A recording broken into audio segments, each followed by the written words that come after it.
11h, 13h. Pascal Praud sur Europe 1. Merci à André Rieu que je salue d'être avec nous. Bonjour. Bonjour. Bonjour et vraiment merci grandement d'être avec nous parce que la France entière vous connaît bien sûr et puis votre succès est tout à fait exceptionnel. Vous serez à Paris le 22 mars prochain à l'Accor Arena de Bercy. Vous serez également le 20 mars 2025 à Bordeaux et ce que vous faites, ce que vous produisez sur scène depuis tant d'années est un succès, je le disais, extrêmement important. Plus de 40 millions d'albums vendus, plus de 500 disques de platine, près de 10 millions de fans sur Facebook, des milliards de vues sur YouTube. Il y a quelque chose de joyeux, d'éternel, d'exceptionnel dans ce que vous faites, accompagné de votre orchestre Johann Strauss, composé de 60 musiciens et de nombreux solistes internationaux. Un succès qui ne s'est jamais démenti, André Rieu, depuis de nombreuses années. Tu sais, Pascal, je voyage le monde pour faire contact avec ma public. J'étais dans la musique classique moi-même, dans un orchestre, et mes collègues, personne ne parlait de la musique. Tout le monde parlait qu'il fait trop chaud, il fait trop froid, quand est la vacances, je veux plus d'argent, et personne ne parlait de la musique. Et c'est le moment-là que j'ai décidé, je vais fondre un orchestre à moi-même et voyager le monde et essayer de faire contact avec ma public. Et c'est ça que je fais et c'est pour ça que ça fait plaisir. Tous les soirs que je suis sur scène, je suis terriblement nerveux avant le concert parce que je veux atterrir cette interaction avec ma public. Et après 3 minutes sur scène, je sais déjà, ça va réussir de nouveau. Alors, ce qui est vrai, nous avons une ligne qui n'est pas extraordinaire, je le dis pour nos auditeurs, et je leur demande de nous pardonner, mais c'est tellement rare d'abord de vous avoir un peu en longueur, André Rieu, qu'on aimera vous écouter malgré tout. Mais ce que je trouve formidable dans votre démarche, c'est d'avoir popularisé la musique classique. C'est ça qui est extraordinaire. Parce que parfois, elle paraît inaccessible. Peu de gens vont à l'opéra. Parfois, les gens ont peur même d'être à l'opéra. Ils ont peur parce que c'est pas leur monde, c'est pas leur public. Il y a une forme de discrimination sociale existe, et disons-le parfois dans la musique classique. Mais vous, avec votre humour, avec des costumes, avec des décors incroyables, avec des éclairages, eh bien, vous avez réussi à redonner à cette musique classique quelque chose de populaire. Et je trouve que cette démarche est formidable, André Rieu. Je vais te raconter une petite histoire. Il y a 20 années, non, 30 années, je crois, un caméra avec est allé à la salle Pleyel. Et les gens sortaient de concert et le caméraman a demandé aux gens qui sortaient écouter cette musique. Ah, ils ont mis le casque. Ah, c'est beau, c'est beau. C'est quoi ça? C'est André Rieu. Blah! Alors, ils ont commencé à vomir. Et comme ça, c'est ça l'histoire. C'est pourquoi, quand ils savent pas mon nom, ils disent « Ah, c'est beau ça ». Mais quand ils savent c'est André Rieu, ils doivent vomir. Alors, c'est, comme tu dis, c'est un truc social. La musique classique, c'est pour l'élite et pas pour tout le monde. Et c'est ça que je voulais changer. Je suis d'accord avec vous. Et puis, il y a beaucoup de jalousie, forcément, parce que vous réussissez. Et puis, dans ce monde difficile de classique, il y a beaucoup de jalousie. Et il y a beaucoup, parfois, d'aigreur, de rancœur, de gens qui n'ont pas fait le parcours qu'ils imaginaient faire. Et l'univers des concertistes, l'univers des grands orchestres est parfois très, très dur. André Rieu, les gens ne s'en rendent pas forcément compte, mais j'ai parfois quelques échos. C'est un monde particulièrement dur que le monde des orchestres. Alors, Alors, je précise que vous êtes néerlandais, évidemment. Vous avez étudié au Conservatoire Royal de Liège, de Maastricht également. Vous avez poursuivi vos études à Bruxelles, et puis vous avez créé ce premier ensemble, le Maastricht Salon Orchestra, c'était en 78. Et puis après, vous avez fondé le Johann Strauss Orchestre avec une quinzaine de musiciens, c'était en 87. Le mieux, c'est quand même aussi d'écouter un peu de musique, forcément. Alors, est-ce qu'on peut écouter les titres, quelques titres qu'on entend dans votre concert, notamment la seconde valse qu'on a écoutée tout à l'heure?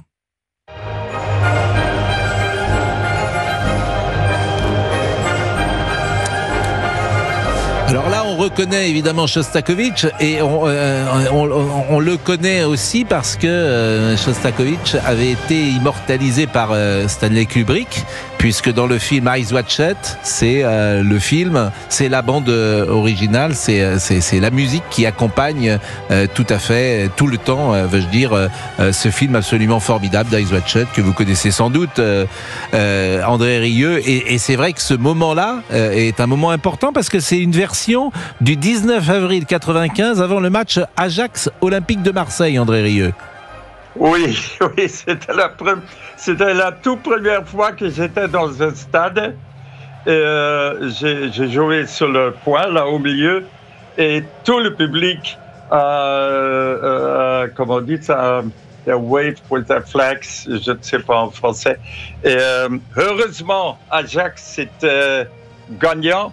Autrement, bon, c'était une catastrophe, mais c'était vraiment incroyable. Et qui a su que la valse 2 de M. Shostakovich va être un hit tellement énorme? On peut peut-être écouter quelques notes d'Alléluia également, si vous le voulez bien, je le dis à Fabrice Lafitte.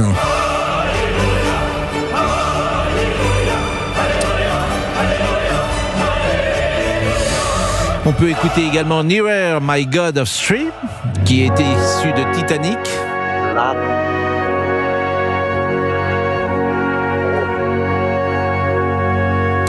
Et puis, je ne sais pas si on dit Canon in D ou Canon in D, mais en tout cas, je vous propose d'écouter ce quatrième extrait.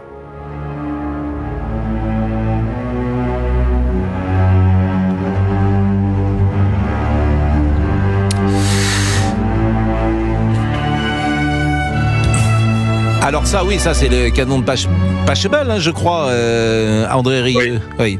Oui. Bon, c'est Pachelbel, oui. Voilà. Alors bon, c'est les grands. Alors c'est vrai que c'est les grands tubes de la musique classique. Moi, je suis pas un grand spécialiste de musique classique, loin de là, mais je connais les tubes forcément. Et c'est vrai que quand on vient vous voir, on a envie d'entendre ces tubes parce qu'il y a des tubes de la musique classique, André Rieu.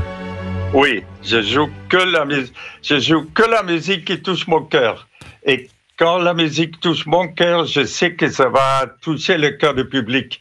Et parce que les gens me demandent très souvent, quel est ton secret? Je crois que c'est ça le secret. Je joue que la musique qui me touche. Ben vous avez bien raison. Et nous sommes dans ce studio, figurez-vous, avec Danielle Moreau, que Bonjour. vous connaissez peut-être, qui est une éditorialiste, chroniqueuse de notre ami Cyril Hanouna, et qui voulait avoir un échange avec vous, puisque sa maman a la maladie d'Alzheimer, et parmi les choses qui lui donnent un peu de joie, la musique de André Rieu fait office de comment dire, médicament. Exactement, je voulais vraiment vous remercier André Rieu parce que j'ai été à de nombreuses reprises voir vos concerts en province. Enfin, dès que vous passez en France, on allait avec ma maman et on se régalait évidemment parce que c'est incroyable un concert d'André Rieu. D'abord, il y a énormément de jeunes, vraiment, il faut le dire. Et donc, c'est une ambiance formidable. Et depuis 5 ans, malheureusement, maman a Alzheimer, très avancé. Et en fait, au début de sa maladie, les médecins m'avaient donné des petits antidépresseurs en disant dès qu'elle a une crise d'angoisse ou une crise de tristesse, parce que ça arrive dans cette maladie, vous lui donnez. Eh bien, écoutez, depuis 5 ans, je n'ai pas ouvert la boîte d'antidépresseurs grâce à votre musique, grâce à vos DVD. Excusez-moi, je voulais vraiment vous remercier pour ça, parce que vous me sauvez la vie. Excusez-moi, mais vous me sauvez la vie, parce que si vous voyez comment... Enfin, par exemple, quand les ténors chantent, elle se met à pleurer, mais je sais que ce sont des larmes saines, donc, parce qu'elle n'a plus beaucoup d'émotions, elle ne comprend plus, elle est dans son monde. Donc voilà, elle a encore des sourires, des émotions, elle chantonne grâce à vous, et donc c'est formidable. On ne se rend pas compte à quel point la musique est importante. Excusez-moi. Mais ne vous excusez pas, Daniel, et je pense que au contraire, André doit être très touché de ce que vous dites. Et Daniel fait partie de notre équipe, en tout cas de la grande maison Europe 1 et C8, et elle voulait témoigner auprès de vous. Et c'est vrai que cette musique, elle réconforte André Rieu. Ah oui, il faut pas s'excuser, Daniel, pas du tout. Ça m'arrive tous les jours que les gens m'écrivent des mails que leur mère ou leur père sont malades et sont Alzheimer, et ils écoutent tous les jours ma musique ou mes vidéos, et ça rend ça fait leur âme, ouvre âme. C'est vraiment, ça me rend très, très, très...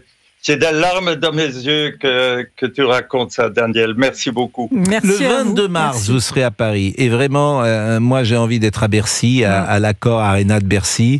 Le 20 mars, vous serez à Bordeaux. Vous serez à Lyon également. Le 21 mars, les concerts en France s'inscrivent dans la tournée bien remplie qui vous mène à travers toute l'Europe, en Allemagne, au Royaume-Uni, en République tchèque. Vous allez jusqu'au Bahreïn et vous allez également à Malte. Mais je voulais que vous me parliez d'Emma Koch, qui n'est pas une chanteuse ordinaire et qui intervient sur votre scène. Qui est Emma Koch, André Rieu?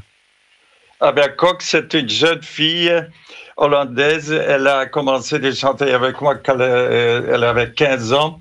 Elle a une maladie grave. Son estomac est paralysé. Elle ne sait pas manger. Toute sa nourriture vient vers un petit tube directement dans son estomac. Mais elle est une fille courageuse. Elle a une rêve. Elle veut être chanteuse. Elle a une voix formidable. Nous voyageons maintenant pendant une année le monde ensemble. Elle est à côté de moi chaque soir. Elle chante comme une ange. Malgré sa maladie, c'est vraiment un exemple pour tout le monde. Eh bien, on va l'écouter, Emma Koch, et c'est vrai que c'est une maladie rare, une maladie qui s'appelle la gastroparésie. C'est une condition qui paralyse son estomac, qui l'oblige à se nourrir, vous l'avez dit, par une pompe. Et elle chante, écoutons sa voix. Moi la chanteuse à t'aimer, parler de moi. À vos amours, à vos amis, parlez-leur de cette fille aux yeux noirs et de son rêve fou. Moi, ce que je veux, c'est écrire des histoires qui arrivent jusqu'à vous. C'est tout. Voilà qui je suis. Mais voilà mes messies, mes années j'apporte. Oui, mais voilà tous les bris et 12h45, et vous reconnaissez évidemment la chanson de Barbara Pravi qui avait été l'Eurovision, qui avait été choisie pour l'Eurovision il y a 2 ans et qui était arrivée, je crois, 2e. Il y a 2 albums que l'on peut annoncer. Love is All Around, je le dis mal, Love is All Around. Je suis très nul en anglais, hein, monsieur Rieu. Pardonnez-moi, c'est une captation live des concerts en plein air de 2023 sur la place historique à Maastricht. Et puis il y a également The Sound of Heaven qui combine une merveilleuse sélection de chefs-d'œuvre classiques, de mélodies romantiques et d'airs intemporels. Cet album propose des mélodies tirées de comédies musicales telles que Le Fantôme de l'Opéra, La Mélodie du Bonheur, West Side Story, tout ce qu'on a envie évidemment d'écouter. Est-ce qu'on peut voir écouter Paille Jésus avant de se quitter ?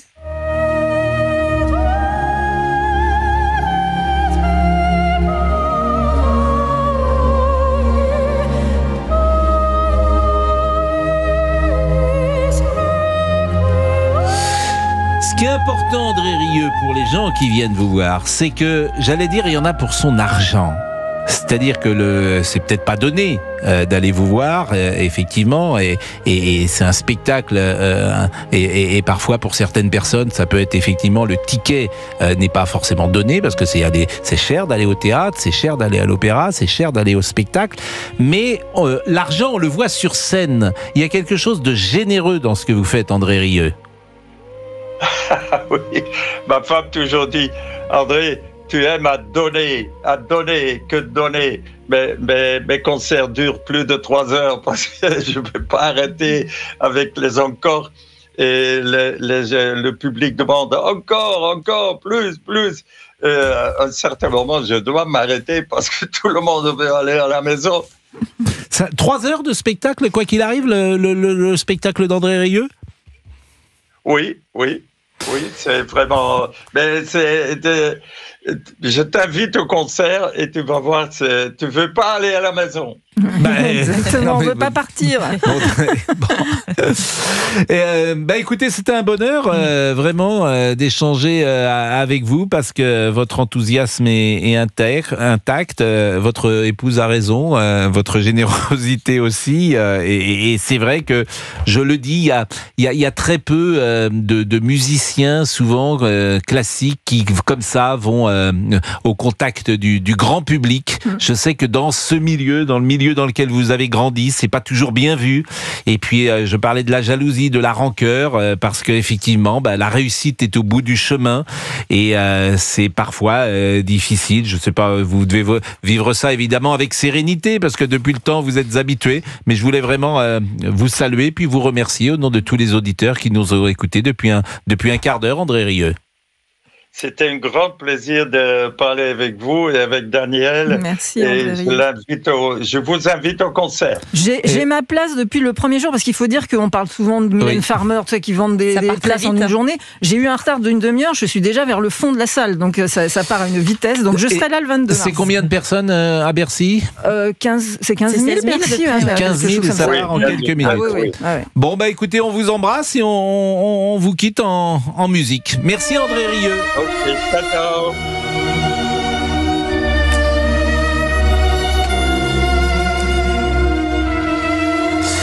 Exclusivité française. André Rieu, vous ne l'entendrez pas sur toutes les antennes. Donc je remercie l'excellent Alexandre Omar, qui est violoniste le soir. Ses voisins souvent m'en parlent d'ailleurs. Ça me scie les nerfs, moi le violon, disent-ils parfois lorsqu'ils écoutent vos gammes, parce que vous faites des gammes. Et vous êtes en direct sur Europe 1, bien sûr Alexandre Omar. Donc je vous remercie grandement parce que c'est vous qui avez calé, si j'ose dire, Monsieur Rieu. Mais avec plaisir. C'était un